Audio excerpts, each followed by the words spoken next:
Alright, and I'm going to show you guys a natural tip to naturally fertilize your potted plants.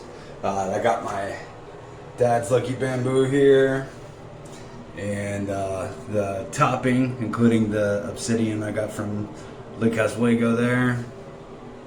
I got some dried leaves, a little bit of a brown paper bag with no ink, peanut shell.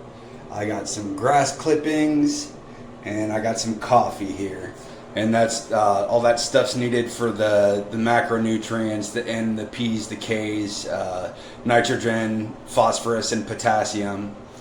And I'm gonna mix these all together, and I'll get back to you in a sec. I got it all crushed up and ready to throw into the potted Lucky Bamboo I have here.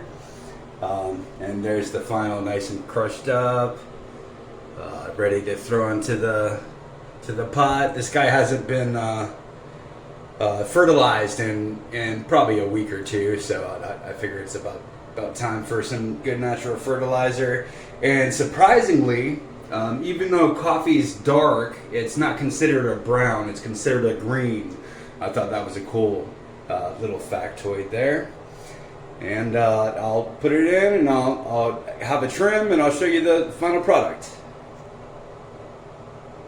What it looks like pre-topping after I threw the natural fert in there.